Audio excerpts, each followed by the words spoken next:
여러모로 뭔가 지지대가 하나 갑자기 부서진 느낌이 있었어요. 이게 단순히 뭔가 평론의 수익 구조 혹은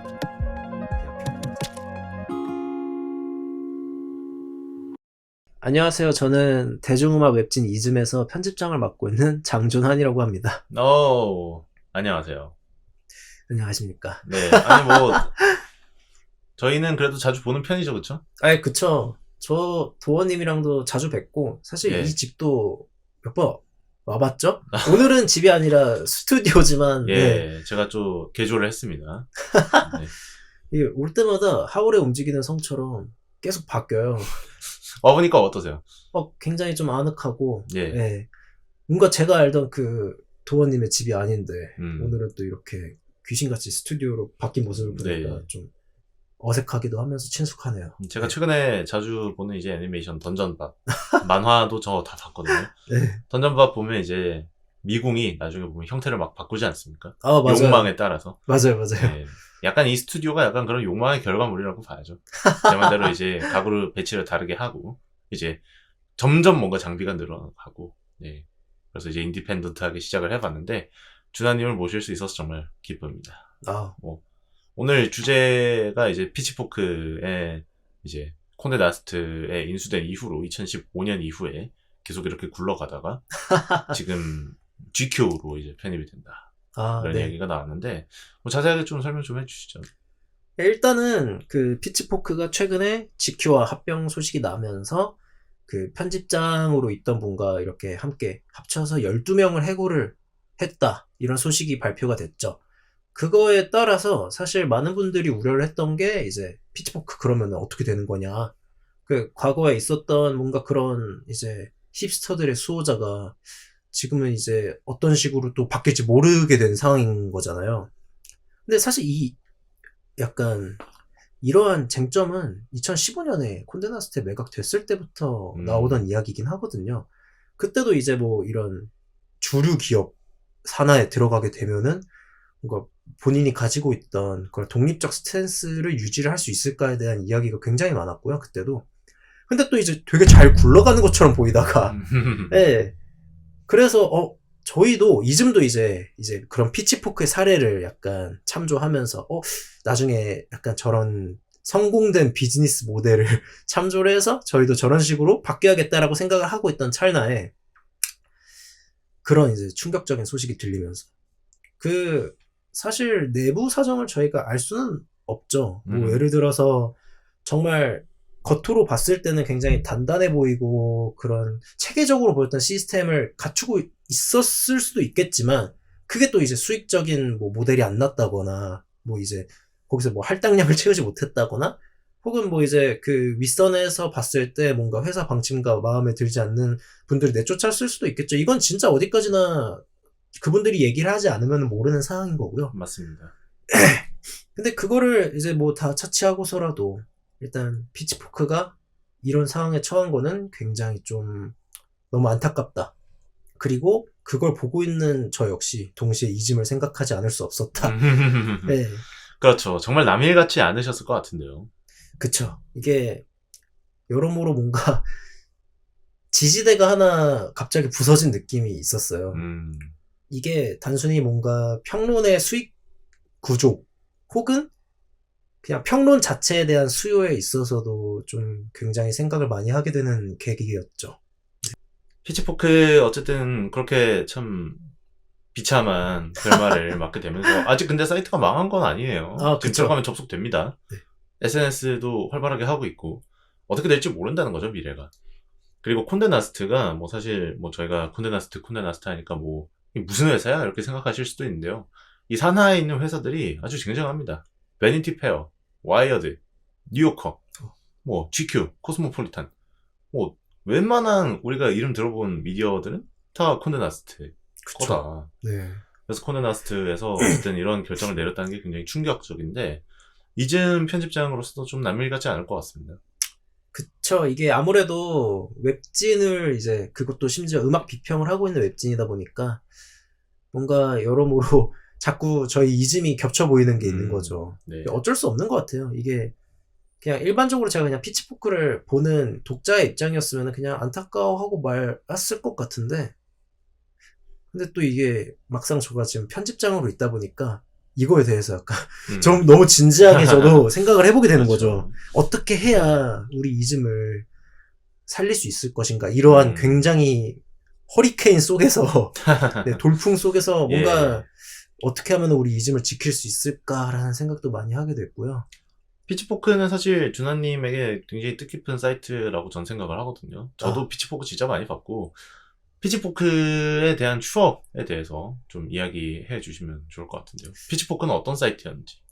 일단 약간 피치포크를 처음 만났던 그 순간으로 좀 돌아가고 싶은데요. 제가 그때 2013년이었을 거예요. 2013년에 제가 이제 한창 정서적으로 막 확확 바뀔 중2병 시절에 제가 아마 도원님께는 몇 번 말씀을 드려서 아시겠지만 제가 다프트 펑크를 좋아해요. 네. 그래서 제가 지금 꺼내놨죠. 살짝 보여드릴까요? 네. 이렇게 해서 네, 이 랜덤 액세스 메모리즈 이제 10주년 에디션인데요. 이 앨범이 나온 이제 또 2013년이죠. 네, 해기도 하죠. 여튼 그래서 그때 제가 이제 막 그런 거를 찾아보다가 다프트 클럽이라는 이제 리믹스 앨범이 있어요. 다프트 펑크에. 그 정보를 검색하려고 구글에 쳤다가 네. 이제 그 앨범 리뷰를 보게 된 거죠. 근데 그게 피치포크에 있어서 읽게 됐는데 일단은 별점이 1.3점이었고요. 그게 10점 만점에? 네, 그쵸. 네. 그리고 그게 만평으로 되어 있어요. 되게 독특하게. 저는 그래서 피치포크가 만평을 하는 사이트구나라고 생각을 하고 처음에는. 네. 다른 리뷰들을 이제 읽어봤는데 그게 아니었던 거죠. 글로 되어 있었고 근데 그때 봤을 때 홈워크가 7점대. 홈워크 앨범. 네. 네. 그 2집인 디스커버리가 6점대. 6점대. 그리고, 10점 만점입니다. 네. 그리고 이제 3집이었던 휴먼 애프터 올이 4점대였는데요. 그거는 이해할 수 있어요. 근데 뭔가 제가 신격화하고 제가 막 우상처럼 막 떠받들었던 앨범들이 그런 낮은 점수를 받은 게 너무 속이 아픈 거예요. 분통 터지고 막. 말도 안 된다. 뭐야 얘네들 뭔데 이렇게 낮은 점수를 주나 해서 궁금해가지고 제가 그래 니들 어떻게 점수 주나 한번 보자 하고 들어가서 막 찾아봤어요. 막 그렇게 막 앨범 결산 막 이런 것도 나중에 계속 찾아보다 보니까 네. 이 친구들이 좋아하는 음악이 대체 뭘까 하고 하나씩 들어보기 시작을 했고 그러면서 지금의 약간 음악 취향이 좀 만들어지게 된 거죠. 그들이 약간 좀 추구했던 그런 막 밀레니엄 밴드들의 막 그때 당시에 막 인디록 그런 막 그렇죠. 언더그라운드에서 막 이제 갓 올라온 그런 분들이나 뭐 굉장히 좀 엑스페리먼털 힙합 이런 거나 뭐 좀 이제 실험적인 전자음악 그런 것들을 계속 듣다 보니까 뭔가 자연스럽게 지금의 음악 취향이 그렇게 만들어졌다. 예, 그쵸. 피치포크가 결국 이겼네요. 그쵸. 예. 인정할 수밖에 없는 것 같아요.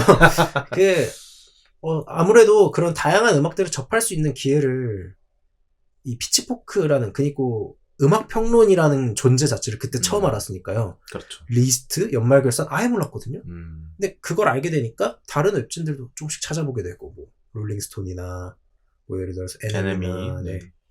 그런 것들을 이제 찾아보면서 조금씩 약간 제 스펙트럼을 넓혀보게 되는 계기가 됐었죠. 사실 피치포크는 인터넷의 발전과도 밀접한 연관이 있는 게 이즘도 사실 웹 매거진이고 대부분 이제 웹진 스타일로 운영을 하지 않습니까? 그런데 롤링스톤이나 NME 같은 사이트들은 사실 사이트가 본거지가 아니고 지류 매체, 그러니까 잡지로서 시작을 한 콘텐츠란 말이죠. 그러다 보니까 그 플랫폼과 피치포크는 완전히 다르다. 왜냐면 피치포크는 시작부터 웹사이트로 시작을 했기 때문에 그쵸, 맞죠. 네, 블로그의 형태를 또 띠고 있었고 그러다 보니까 사실 인터넷을 하면서 음악을 듣는 이들한테 피치포크는 굉장히 힙하고 이제 정말 앞서 나가는 사이트였던 거죠.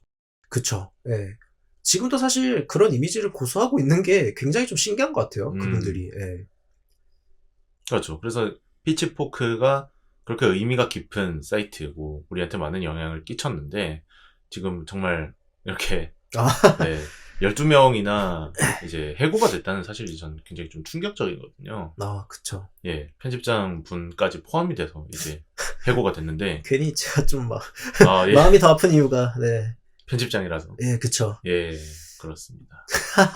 그래도 다행인 건 이즘은 인디펜던트라서 이제 어디서 잘릴 일은 없다. 적어도. 네. 네, 뭐 사이트가 문을 닫지 않는 이상 그쵸. 그런 일은 없다 이거죠. 피치포크 사이트에 대해서 뭐 사실 정말 많은 분들이 좀 슬퍼하고 이 결정에 대해서 이제 눈물을 흘리고 있는데 피치포크가 GQ에 편입된다는 것은 사실 어떤 의미가 있을까요? 이게 일단은 GQ가 남성을 이제 대상으로 한 매거진이잖아요. 그리고 뭐 이제 실제로 그런 남성 매거진이지만 굉장히 좀 다양한 컨텐츠들을 양질의 정보를 제공을 하고 있고요. 그런 데에서 이제 또 피치포크가 아마 GQ랑 어느 정도는 그런 합일된 약간 니즈층을 공략을 할 수 있을 거라고 생각을 했던 거라고 봐요. 그래서 이제 그런 합병을 이제 기획을 하게 된 게 아닌가. 그런 생각도 많이 들고요. 그런 면이. 실제로 뭐 저드님도 저희 팟캐스트 방송에서 말씀을 하셨는데 피치포크에도 그렇고 피치포크에 방문하는 이제 방문객 중에 대다수가 정말 남성들이다. 그래서 GQ에 편입하는 이유가 또 그런 식으로 연관이 된다라고 뭐 이야기를 하긴 했는데 그래도 그렇지 사실 뭐 사이트가 갑자기 뭐 이렇게 왜냐하면 피치포크가 사실 최근에 비즈니스 모델들을 보면은 사실 롤 모델로 삼을 수도 있었어요. 예, 그쵸. 예, 페스티벌도 진행을 했었고 그리고 뭐 인터뷰 그리고 특집 얼마나 많이 진행을 했습니까? 네. 리뷰도 꾸준하게 쓰면서 유튜브 콘텐츠도 막 되게 예, 거기다가 임금도 지불을 했을 것이고 그쵸. 그것을 저는 이제 그 생각이 드는 거죠. 와 이걸 25명? 26명에서 다 했다고. 와, 나도 꼭 저렇게 그런 예. 멋있는 이즘이 되어야지 라고 생각을 안 했던 건 아니죠, 무조건. 그렇죠. 예. 그래서 항상 모두가 그런 목표를 가지고 이제 이 사이트를 닮아야겠다, 이 사이트를 바라봐야겠다 이렇게 생각을 하지 않습니까? 근데 참 이런 결과가 나왔다는 게 좀 심각하죠. 어떻게 보면. 그쵸. 저는 안타까운 이유가 이제 독자로서 안타까운 것보다도 그런 이제 가치 평론을 약간 이제 하고 있는 입장에서 그게 좀 뭔가 하나가 좀 무너진 느낌이 그래서 아까 그렇게 말씀을 드렸던 거거든요. 언젠가부터 그런 이야기가 있었잖아요. 피치포크 망했다. 피치포크 뭐 예전 같지 않다. 피치포크 네. 사이트 1등하는 꼬라지 봐라. 막 이런 얘기가 나왔던 걸로 전 기억을 하는데. 그쵸. 예, 그거를 저도 굉장히 좀 체감을 하고 있었고요. 근데 그게 이즘이라는 웹진의 이제 편집장으로 있으면서 느끼는 거는 어느 정도 변화에 대해서는 저는 용인할 수밖에 없는 것 같아요. 이게 결국에는 외부에서 봤을 때는 그런 이제 변화가 아마 제 기억으로는 2015년도 그 이후로 뭔가 예. 이제 콘데나스에 매각이 되면서 뭐 많은 내부 사정이 있었겠죠. 뭐 그런 이야기가 많이 나왔기도 했을 거고 뭔가 바뀌어야 된다. 혹은 그리고 실제로 그런 변화가 드러나기도 했었고요. 네. 굉장히 좀 뭔가 본인들이 이제 가지고 있었던 장르 편애적인 성격도 버리고 혹은 뭐 옛날에 비해서는 리뷰가 유해졌잖아요. 그렇죠. 뭐 그때 이제 신랄했던 그런 날이 서 있던 모습들은 굉장히 많이 죽었다고 보는데 그것조차도 어느 정도는 뭔가 이해가 다 가더라고요. 이게 어른의 사정이라는 게 사실 굉장히 좀 퉁치는 말로 이거를 표현하기가 애매한데 결국에는 어쩔 수 없는 그런 일들이 분명은 있었을 거라고 생각을 해요. 피치포크 자체에도 아마 그런 결정을 내린 것도 분명히 이유가 있을 거고 뭐 사실 이즘만 보더라도 옛날에는 케이팝에 굉장히 점수가 바뀌었잖아요. 그렇죠. 하지만 그 이제 최근에 들어서는 케이팝에 굉장히 높은 점수도 주기도 하고 네. 전반적으로 케이팝 리뷰의 수도 증가했고 이게 어느 정도는 세대 교체도 영향이 조금은 있다고 생각해요. 왜냐면은 피치포크의 역사가 오래된 만큼 이제는 피치포크를 이루고 있는 구성원들이 피치포크를 보고 자란 그 세대가 이제 거기에 지원을 하게 되지 않았을까? 제가 뭐 일일이 다 글을 따져서 본 건 아니지만 네네. 아마도 분명 그런 세대 교체가 내부에서도 있었다고 보고요. 물론 그렇죠. 이제 어느 정도는 그런 공통된 약간 지향점 그런 슬로건이 있죠. The most trusted voice in music. 네. 그거에 이제 입각해서 음악에 가장 신뢰받는 목소리다. 네. 이제 아마 본인의 리뷰나 특집을 이제 개진을 하셨을 테지만 분명 사람이 바뀌면은 그 좀 어느 정도 분위기도 바뀌고 그러다 보면 자연스럽게 웹진의 분위기도 바뀌지 않나 라는 생각이 듭니다. 이즘도 사실 그런 변화를 굉장히 많이 겪었기 때문에 네, 뭐 피치포크가 그렇게 과거에 뭔가 진짜 그 무서웠던 무례할 정도로 날이 서 있던 그런 예. 모습을 일종의 저는 총명함으로 표현을 하고 싶은데요.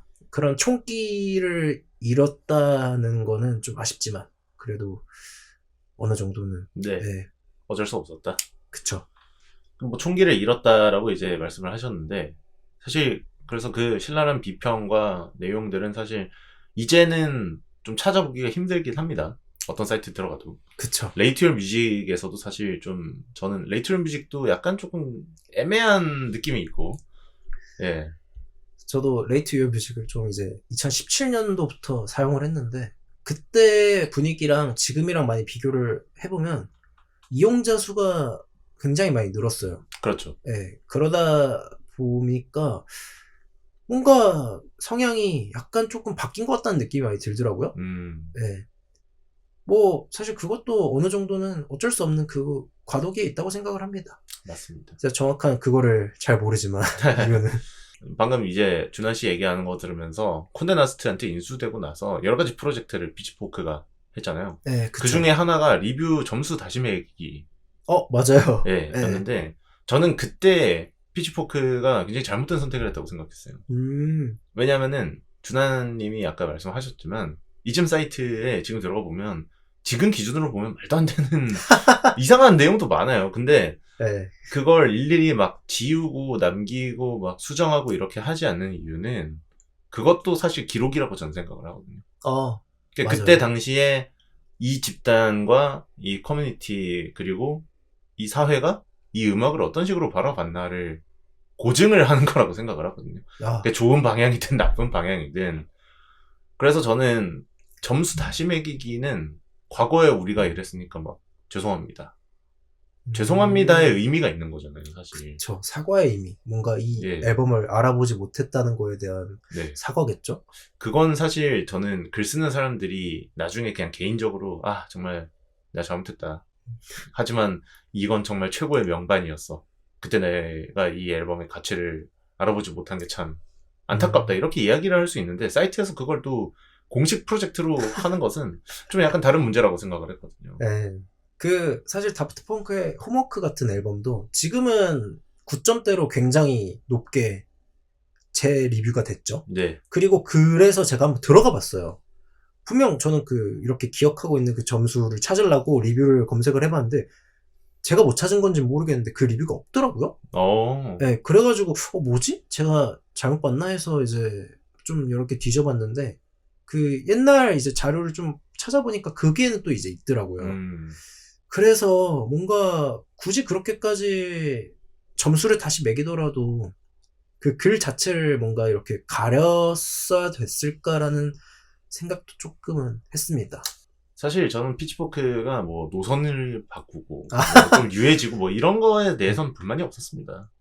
뭐 그런 사이트가 될 수도 있는 거고 뭐 과도기일 수도 있는 거고. 근데 문제는 뭔가 미디어 자본이 개입을 하면서부터 사이트가 좀 뭔가 좀 의심적은이라고 해야 될까요? 뭔가 왜 굳이 이런 기획을 하는 거지라는 좀 의아한 구석이 좀 많이 늘어났다는 거죠. 맞아요.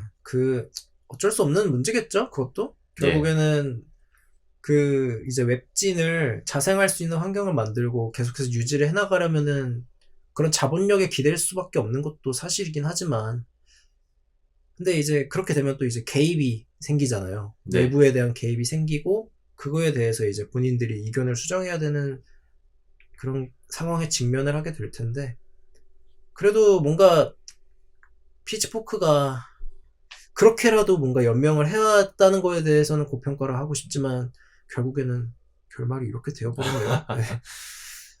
미디어 자본이 사실 들어오면서 저는 뭐 피치포크 직원들이 얼마나 뭐 임금을 받고 일을 했는지 뭐 콘텐츠마다 비용을 받았는지 사실 그것에 대해서는 자세히 모릅니다만 어쨌든 저는 많은 분들에게 피치포크를 보며 자란 이들이 또 피치포크에 들어가서 이제 콘텐츠를 생산하고 그걸로 이제 수익을 이제 벌어들이고 이런 과정 자체가 굉장히 이 산업에서 일하는 것에 있어서 굉장히 중요한 역할을 했다고 생각을 하거든요. 그쵸, 맞죠. 예. 저도 그걸 보고 자란 세대니까요. 뭐 다프트 클럽 이야기도 하셨습니다만 피치포크에 정말 수많은 앨범과 수많은 특집과 수많은 리뷰가 있는데 아, 그 중에서 가장 인상 깊은 기억에 남는 뭐 컨텐츠가 있습니까? 일단은 가장 먼저 기억이 나는 건요.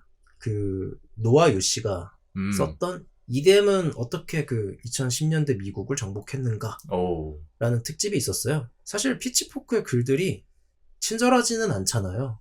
그렇죠. 굉장히 좀 현학적인 표현도 많고 어려운 약간 뭐 장르를 언급을 한다든지 용어가 남발을 하니까 예. 그 당시에 이게 지식이 좀 부족하면은 읽기 힘든 그런 어느 정도 난이도가 있잖아요. 근데 그 글 같은 경우에는 굉장히 좀 재밌게 시작을 해요. 그 노아 요시가 처음에 자기가 이제 스크릴렉스를 처음 들었을 때 친구가 야 이거 들어봐 하면서 그런 약간 자기의 개인적인 일화로 시작을 하거든요. 근데 그게 저도 처음에 스크릴렉스를 들었을 때 딱 그런 이제 느낌으로 그런 뭔가 생각들이 막 떠오르면서 굉장히 좀 재밌게 읽었던 특집 중 하나다. 그리고 글도 굉장히 좀 인사이트도 넘치는 반면에 좀 쉽게 읽을 수 있었어서 저는 그게 기억이 좀 많이 남는 것 같아요. 네. 그리고 또 하나를 뽑자면은 이제 2015년에 콘데 나스트 때 매각이 됐잖아요. 근데 그 전에 나왔던 특집 중에 하나가 정확히 말하면 연말 결산이라고 하긴 좀 애매하고 디케이드도 애매하고 그 2010년에서 2014년 그렇죠. 사이에 2014년 사이에 네, 5년 동안 나온 그 앨범들과 싱글을 결산하는 그 특집이 있었어요. 그때가 좀 되게 재밌게 봤던 이유가 그라임즈 오블리비언이 이제 싱글 1등을 하고 맞습니다. 약간 그 피치포크가 이제 2000년 그 전후로 굉장히 그 전성기를 구가할 때 그런 뭔가 2010년대로 넘어오면서 새로운 이제 10년을 맞이하고 변화를 어느 정도 이제 수용을 하면서 그러면서도 본인들이 이제 주장했던 힙스터적인 성격은 그대로 가지고 가는 네. 뭔가 그런 과도기에 있었던 리스트라고 봐요. 굉장히 좀 그런 면에서 기억이 많이 남는 리스트고 뭔가 거기에 있는 것들을 닳도록 들었던 기억이 납니다. 네. 들었습니다. 준환 씨는 이제 웹 매거진으로 경력을 어떻게 하게 되셨는지 그리고 그렇게 시작하면 장점이 무엇이 있는지에 대해서 말씀해 주시면 좋을 것 같아요. 일단 저는 이제 그런 이제 질풍노도의 청소년기를 보내면서 그때 이즘을 알게 됐고요. 국내 웹진들을 하나씩 찾아보게 됐죠. 그렇게 이제 어느 날 이즘을 보고 있던 와중에 공고가 올라온다는 소식을 듣고 제가 그때 이제 한창 블로그를 하고 있었거든요. 네네. 웬만하면은 그 가사 번역 같은 거 치면은 네이버 블로그나 티스토리에 나와요. 맞아요. 그러다 보니까 이게 나도 뭔가 이런 거 좀 해보고 싶다. 막 그런 음악 리뷰 쓰는 분들이 굉장히 멋있어 보이고 맞습니다. 저도 어느 정도 약간 글을 한번 해볼까? 라는 생각이 들어서 조금씩 이제 막 그때는 길게도 아니고 한 줄 평 이렇게 하고 있었는데 네. 공고가 떴고 이거는 기회다 해서 무려 마감일이 일주일 지났는데 제가 이제 못 보고 있다가 하고 네. 지원하러 갔는데 이제 한참 지나 있는 근데도 굉장히 이제 운 좋게 감사하게도 그거를 막판에 읽어주셔가지고 네, 제가 읽었죠. 그 웹매거진을 할 때는 확실히 글을 쓰고 그냥 음악을 듣고 글을 쓴다라는 개념은 똑같아요. 근데 이게 이제 웹매거진에 들어오게 되면 일단 기본적으로 사람이 있고요. 시스템이 있고 그런 이제 콘텐츠가 있죠. 그러니까 좋든 싫든 제가 이 콘텐츠를 하게 되면은 그거에 대해서 내가 이 사람이 그러니까 혹은 이 글이 어떤 독자층을 공략을 해야 되는지 그리고 어떤 글을 요하는지 이런 거를 파악을 해야 돼요.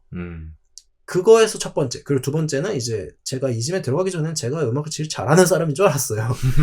그때는 진짜 이제 우물안 개구리였던 거죠. 네. 자존심이 이제 진짜 끝까지 차 있을 때였는데 이즘에 들어오고 나서는 그리고 그 각자의 영역에서 수십 년의 덕질을 해온 사람들을 만나면서 진짜 와 겸손을 배우고 강제로 겸손하게 되는 자리가 되니까 예절을 주입당하죠. 그쵸. 예.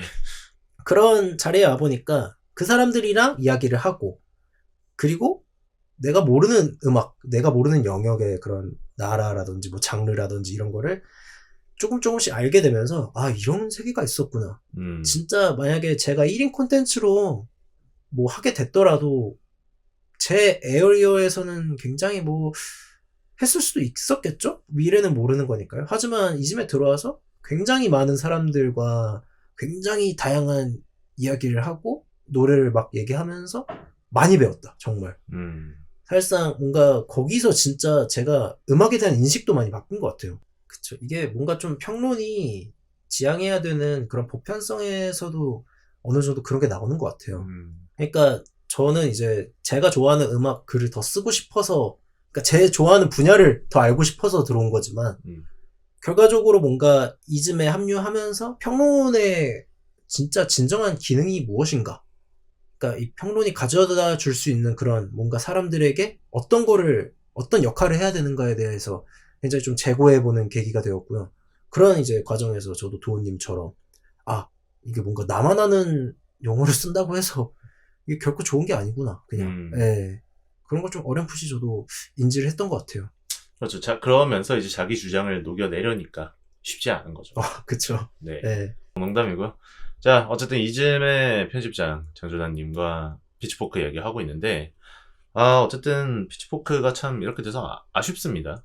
그쵸. 예. 네. 미디어 자본이 어쨌든 들어온다고 반드시 좋은 게 아니라는 것을 이번 사태를 통해서 또 깨닫게 됐고, 그러니까 뭔가 음악의 산업, 자본 이런 얘기 들어가면 소수의 자본가들은 좋지만 대다수에게는 굉장히 안 좋은 결과가 나오는 것 같아요. 그쵸. 이게 뭔가 좀 원숭이 손 같은 느낌이 원숭이 손. 있달까요? 예. 네. 그래서 이즘도 사실 무자본. 예. 저희 완전 인디펜던트죠. 그렇죠. 사실. 사실 제가 어쩌다 보니까 제너레이트 게스트로 인디펜던트들만 지금 부르고 있거든요. 다 혼자 하시는 분들이에요. 회사가 없습니다. 지금까지. 진짜요? 저드님, 네. 말림님, 준하님. 네. 그런데 아무튼 미디어 자본. 저희도 우스갯소리로 운영하면서 그런 얘기 많이 했지 않습니까? 진짜 돈 많은 데서 이즘 좀 사주면 안 되나? 몇 천만 원만 들여서 막 투자를 받아야 된다. 막 이런 얘기 하는데. 저희 모두의 염원이었죠. 그렇죠. 사실. 그러니까 사실 이즘 사이트 구글 광고도 안 합니다. 네, 맞아요. 예. 이게 어느 정도는 선생님의 약간 철학 같은 게 또 있죠. 임진모 선생님의 철학이죠. 예. 임진모 선생님께서 이제 그런 광고를 달게 되면은 어느 정도의 그런 이제 저희가 평론을 자유롭게 할 수 있는 환경이 문제가 될 수도 있겠다라고 판단을 하시지 않았을까 싶어요, 저는. 그렇습니다. 참. 그래서 여러분들이 아셔야 될 게 무자본입니다. 무자본. 그래서 거의 중간에 이제 도중에 발생하는 경비나 뭐 그런 활동비 같은 경우에는 거의 선생님이 그렇죠. 이제 임진모 선생님께서 사비로 네, 대부분 지불을 하고 계시는. 네. 그러니까 이게 사이트를 운영하고 뭐 콘텐츠를 계속 생산할 수 있는 판을 깔아준다는 것 자체가 쉽지 않습니다. 네. 진짜 20년 동안 이렇게 해온 게 진짜 사실 엄청난 거예요. 그렇죠. 이게 상상을 하기가 힘든 거죠. 네. 준하님이 웹 매거진의 장점으로 어쨌든 다 같이 모여서 하는 커뮤니티 이제 이야기를 하셨는데, 네. 이즘은 또 드물게 온라인이 아니라 오프라인으로 모여서 매주 회의를 하지 않습니까, 또? 맞습니다. 네. 이게 참 하나의 걸림돌이거든요. 매주마다, 그러니까 정말 천재지변이 일어나지 않고, 코로나 때도 사실 줌을 했잖아요, 저희. 맞아요. 예. 저희 꾸준하게 줌으로라도 이렇게 계속 그 매주 회의를 맞습니다. 이어갔죠. 그러니까 매주 오프라인 회의를 하는 건데, 매주 오프라인 회의, 지금 N년 차인데, 어떻습니까? 처음에 들어왔을 때 약간 이랬다. 근데 지금은 이렇다.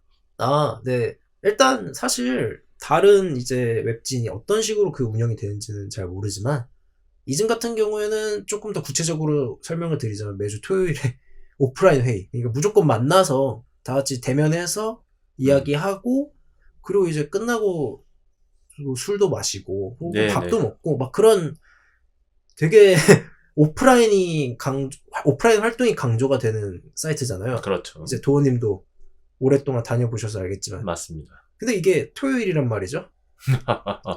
원래 약간 공연들이 좀 대목이 대부분 토요일이죠. 네, 토요일에 몰려 있어가지고 그 못 보러 가는 경우가 많아요. 그런 이제 뭐 허락을 한번 받고 이제 예를 들어서 좀 라이브 리뷰를 쓰러 출장을 다녀온다든지. 그렇죠. 그런 식으로 저희가 좀 활동을 하는데. 네.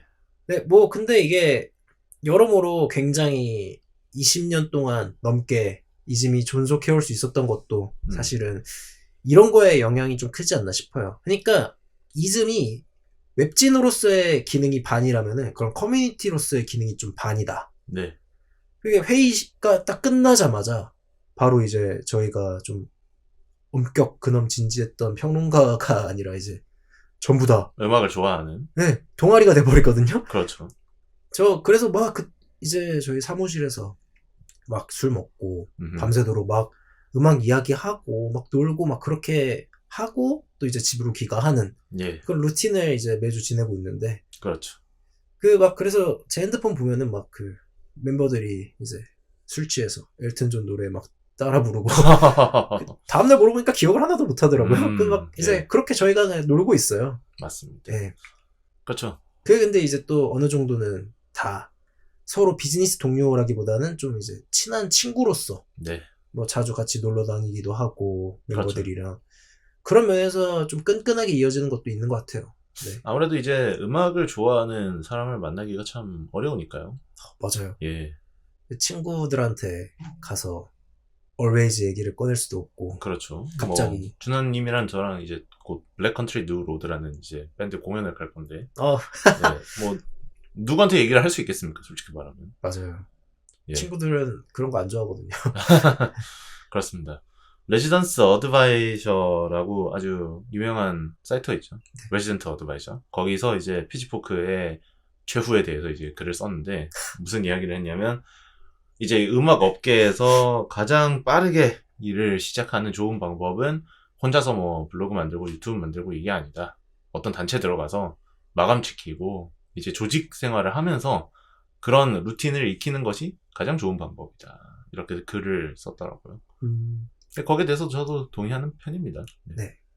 뭐 음악 에디터나 뭐 이런 이제 음악업계에 종사를 하고 싶은 분들이라면은 그런 이제 단체에 소속이 돼서 그 시스템에 맞춰 따라가고 그러다 보면 자연스럽게 그런 어느 정도의 비즈니스적인 뭔가 면이 생긴다고 봐요. 그렇죠. 그러니까 1인 콘텐츠로서 하는 것과 물론 아까 제가 말씀드렸던 그런 강점들이 다 있겠지만 여러모로 웹진에 있을 때는 음악 산업에 있어서 이즘에 들어가면은 다양한 사람들을 만나고 그 외에 뮤지션들과 인터뷰를 할 기회도 생기고 이게 여러모로 다 같이 활동을 하다 보니까 그런 게 좀 사실 이즘 같은 사이트가 외부에서 보기에는 뭐 그냥 웹사이트 아니야 이렇게 생각할 수도 있는데 의외로 손이 많이 갑니다. 맞아요. 사실 이게 준한 씨도 아시겠지만 이즘 사이트의 성격은 뭐 웹사이트나 블로그보다는 DBP 하나 맞아요. 약간 RISS 같은 논문을 검색하는 약간 디지털 아카이브 같은 좀 성향이 있죠. 맞아요. 진짜 이즘은 이제 어느 정도는 그런 아카이빙으로서 기능하는 역할이 굉장히 좀 많고요. 실제로 막 주변에서 들어봤을 때 저도 그랬지만 이즘의 데이터가 정말 오랜 역사에 걸쳐서 쌓아진 데이터잖아요. 그러다 보니까 이제 과거의 그런 시각에 대해서도 접할 수 있게 되고 뭐 사실 어느 정도든 뭐 제가 과거에 썼던 컨텐츠에 관해서 뭐 이야기가 있을 수 있겠습니다만 준한 씨가 지금 사실 그 목소리의 최전선에 위치하고 계신 셈인데 이즘에 대한 아쉬운 목소리는 아무래도 뭐 여러 가지가 나오지만 뭐 여러 가지가 있는데 뭐가 있을까요? 일단은 뭐 별점이 필자별로 좀 천차만별이다 기준이 이런 이야기를 제일 많이 들은 것 같아요. 근데 이거에 대해서 뭔가 변명하는 자리가 되는 것 같은데 사실 그렇다기보다는요 뭔가 이즘이 정말 역사가 길고요. 그렇지만 조금 제가 생각하는 이즘이 수호해 오고 있는 뭔가 가치나 그런 가치관이 있다면은 개인의 의견을 존중하자인 것 같더라고요. 그렇죠. 뭐 어느 정도 이제 너무 구분이 없어서. 이즘이 뭔가 규정하고 있는 너무 틀 밖으로만 나가지 않으면은 어느 정도 그런 개인의 의견을 수호하는 게 맞다라고 생각을 해서 저는 약간 그래도 웬만하면은 그런 필자들의 별점이나 뭐 그런 걸 존중을 하고 있고요. 대신 이제 그게 충돌할 때가 있죠. 그렇죠. 연말 결산 같은 날엔 이제 뭐 그럴 때는 참 회의를 많이 하죠. 박 터지는 거죠. 해보셔서 알겠지만 회의가 진짜 길어지거든요. 그렇죠. 근데 그럴 때는 이제 어느 정도 중재자의 역할로 네. 또 바뀌어서 이제 활동을 하곤 합니다. 그러니까 이게 뭉개지 않는다는 게 참 좋은 점이기도 하면서 동시에 동시에 또 네. 다양한 콘텐츠가 등장하는 네. 뭐 제가 뭐 일일이 또 이야기하기 좀 그렇습니다. 네, 그렇고요. 뭐 네. 그리고 뭐 사이트가 오래됐다. 뭐 그러니까 뭐 전체적으로 좀 성향이 좀 꼰대 성향 아니냐. 이거 콘대 나스트가 아니고 이거 꼰대 성향 아니냐. 이런 이야기도 있죠. 네. 네. 근데 사실 그건 최근에 그런 팝 음악이나 이런 아티스트에 대해서 다루는 웹진이 없어서 좀 그런 이미지도 있는 것 같아요. 그쵸. 네. 좀 뭔가 옛날에 비해서 지금 활발하게 활동하고 있는 한국 웹진들을 찾아보기가 힘든 건 사실인 것 같아요. 그리고 또 콘텐츠가 예를 들면 뭐 해리 벨라폰테의 뭐 부고 기사 이런 그쵸. 것들 한국 사이트에서 이제 올리기가 애매하잖아요. 그의 음악적 족적을 뭐 찾아본다. 그쵸. 저희야 굉장히 좀 엄청 중요한 사건이잖아요. 그렇죠, 그렇죠. 근데 이게 사실 대중들은 그렇게 궁금해하지 않을 수도 있고. 뭐 티나 터너도 그렇고. 네. 그러니까 개인적인 추모의 영역을 넘어서 이제 그분의 음악적 족적이나 음악사적 위상, 그가 걸어온 길에 대해서 조명하는 컨텐츠는 아무래도 이쯤에서 중요하게 다루기 마련인데 이제 그런 것만 올라오다 보니까 예, 사람들이 봤을 때는 이 사이트 좀 올드하다. 그쵸. 그런 인식을 또 갖게 되는 것 같기도 하고. 사실 뭐 저조차도 들어가기 전에 그 나이 드신 분들이 많을 것 같다는 생각에 걱정을 많이 했거든요. 맞아요. 네. 근데 생각보다 굉장히 젊고요. 연령층이. 네. 근데 또 그런 건 있습니다. 아까 개인의 의견을 최대한 존중한다. 이것 때문에 사실 논란이 되는 경우도 있잖아요, 사이트가. 많죠. 엄청, 예. 엄청 근데 많죠. 뭐 거기에 대해서 네. 이제 편집장이 다 동의하고 무조건 오케이 하고 그런 건 또 아니다. 그쵸. 제가 네. 이제 웬만하면은 그래도 좀 뭔가 글 검수를 몇몇 이제 친구들이 부탁을 해서 봐주고, 뭔가 특집 같은 거 기획을 할 때 의견을 막 조율하고 하는 건 있어도, 그게 이제 글을 쓰시는 분들이 워낙 많고, 예. 각자 이제 또 너무 막 저해가 되지 않는 선에서는 그래도 네. 올리도록 존중을 하려고 하고 있죠. 그러니까 이게 좋게 말하면 게이트키핑이 없는 거고. 그쵸. 나쁘게 말해도 게이트키핑이 너무 없다. 웹진 예. 자체에 뭔가 정체성을 예, 별점으로 기준을 잡으면 안 될 것 같아요. 이즘은. 예. 그렇죠. 별점은 그냥 참고하는 가이드 같은 거고요. 그쵸. 별점은 어디까지나 좀 평론에 있어서 퍼포먼스라고 생각을 합니다. 네, 저도 그렇게 생각합니다.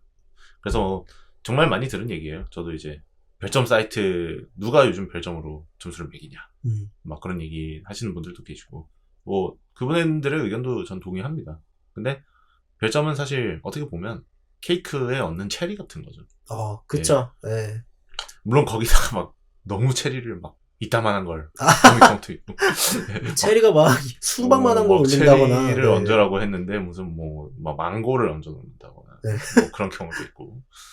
저도 그런 경우에는 좀 이제 웬만해서 글과 별점을 일치하게 쓰기만 하면은 네. 뭐 그러면은 이제 굳이 뭐 터치는 하지 않습니다. 네.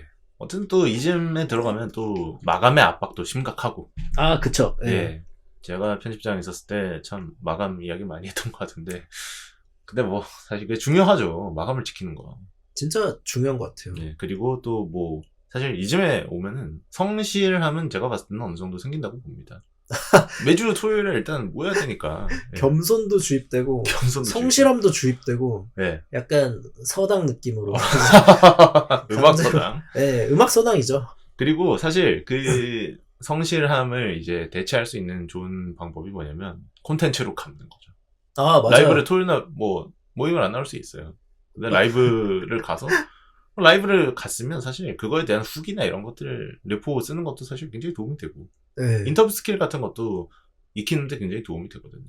그쵸. 맞죠. 이래서 이제 웹 매거진이 없어지면 안 된다라고 많은 분들이 피치포크의 이제 참 최후의 소식에 좀 안타까워했던 것 같습니다. 근데 뭔가 여러모로 착잡하면서도 동시에 그런 생각이 드는 것도 있어요. 그럼에도 이 한국의 평론, 활자로 된 평론을 지킬 필요는 있겠다. 그래서 뭔가 이게 물론 영상 매체나 글이 가진 각자의 또 장점들이 있겠죠. 그렇죠. 예. 하지만 그런 의미에서 더더욱 약간 뭔가 어떤 하나의 양식이 자연스럽게 소멸되는 거는 너무나도 가슴이 아픈 일이고 음. 그거를 막기 위해서라도 저희 이즘 사람들 그리고 임준모 선생님이나 뭐 이제 여러 멤버들이 다 같이 힘을 합쳐서 예. 지켜나가도록 하겠습니다. 그리고 또 다른 웹진 하시는 분들도 많잖아요, 사실. 뭐 한국에. 맞아요, 뭐, 맞아요. 네, 리드모어도 있고. 네. 네, 오눔도 있고. 네, 그쵸. 그러니까 하시는 분들에 대해서는 뭐 당연히 아쉬운 점이 있을 수 있습니다. 사이트 하다 보면 얼마나 아쉬운 점이 많고. 그쵸. 뭐 사이트가 터지기도 하고, 네. 뭐 리뷰를 매기는 게 주관적이에요. 뭐 별점이 이상해요. 할 수 있지만 어쨌든 뭔가 하고 있다는 게 중요하다. 뭐 물론 그 과정에서 이상하면 뭐 당연히 질책은 받아야겠지만, 아, 그쵸. 네, 없어지는 건 안 된다. 근데 언제든지 따가운 질책은 저희 환영하고 있습니다. 맞습니다. 메일로 그런 뭔가 피드백을 주신다면은 저희가 최대한 읽고 네, 배울 수 있는 점 배우면서 반영하도록 하고 있으니까요. 네. 언제든지 편하게 그렇습니다. 메일 주시면. 앤서니 펜테노라고 아주 유명한 분이 계시죠. 더 니들 드롭 채널을 운영하는 유튜버시고 음악 리뷰로서는 거의 뭐 입지전적인 위치에 오른 그쵸. 앤서니 펜테노가 이제 피치포크의 종말에 대해서 이렇게 얘기를 했습니다. 음악 콘텐츠를 생산하는 유튜버인 나조차도 유튜브로 음악 정보를 찾지 않는다. 나 항상 사이트로 찾고 뭐 웹 매거진을 본다. 뭐 매거진을 보거나 이런 식으로 이야기를 했는데 어쨌든 피치포크가 지금 완전히 없어진 건 아닙니다. 지금 사이트 접속되죠. 맞아요. 리뷰도 올라와요. SNS도 지금 활성화되고 있습니다. 그런데 이제 GQ에 편입되고 나서는 어떤 미래가 그려질지 사실 모른다는 거죠. 그쵸. 아무래도 저희가 뭐 이거를 무당처럼 어떻게 될 것이다라고 예언할 수는 없겠죠. 네. 그런 의미에서 일단은 판타노가 그런 얘기를 또 했잖아요. 활자 중심의 그런 뭔가 컨텐츠가 굉장히 좀 이렇게 저물고 있는 것 같아서 그게 좀 마음이 아프다. 네. 이런 얘기를 했잖아요. 근데 그거에 대해서도 저도 어느 정도 동의합니다. 일단은 이상하리만치 뭔가 유튜브는 뭔가 2차 창작 같다는 느낌을 많이 드는 것 같아요. 여러모로 뭔가 왜 그런가 사실 글도 2차 창작이거든요. 그렇죠. 누군가의 뭔가 정보를 보고 나서 접하고 나서 혹은 뭐 인터뷰를 하고 나서 그거를 이제 또 각색을 해서 옮기는 과정도 결국에는 2차 창작인데 유독 뭔가 제가 글에 매료된 점이 있다면은 글은 일단 기본적으로 좀 정적이잖아요. 굉장히 멈춰있고 그리고 본인이 읽고 싶은 템포에 맞춰서 예를 들어서 조금 이제 집중해서 읽는 파트에서는 제가 좀 막 생각을 해가면서 잠깐 멈춰서 이렇게 읽어볼 수도 있는 거고 뭐 이렇게 좀 빠르게 쑥쑥 넘길 수도 있는 거고 그런 게 어느 정도는 약간 인사이트를 받아들인다기보다는 완전히 체화하는 과정인 것 같아요. 글은. 그래서 뭔가 글을 읽었을 때 더더욱 남는 것 같고 동시에 자신의 이견이 자연스럽게 개입이 되다 보니까 뭔가 자기만의 인사이트도 그거를 이제 변환이 되는 자기만의 인사이트로 변환이 되는 그런 과정을 많이 제가 겪어봐서 그래서 글에 매료가 된 게 아닌가 싶은데요. 일단은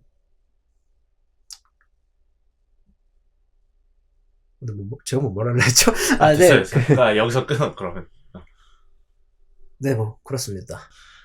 제너레이트 팟캐스트 출연 소감 부탁드립니다. 뭔가 이렇게 되게 아늑한 방에서 이렇게 아늑한 대화를 할 수 있어서 굉장히 좀 좋은 경험이었고요. 아늑한 대화였나요? 피치포크 입장에서는 아늑하지 않아요? 그러긴 하죠. 네, 맞네요. 제가 무슨 말을 굉장히 좀 아늑한 공간에서 네. 가슴 아픈 이야기를 했는데 여튼 굉장히 좀 불러주셔서 감사하고요. 네. 너무나도 뭔가 이렇게 좀 성장을 이제 앞둔 콘텐츠에 나와서 제가 앞길을 막지 않도록 최대한 뭔가 좀 답변이 잘 되었으면 도움이 많이 되었어야 됐는데 네 뭔가 더 많은 걸 얘기하지 못해서 조금은 아쉽네요. 네. 아닙니다. 뭐 충분히 들으시는 분들 만족하셨을 거라 생각하고요.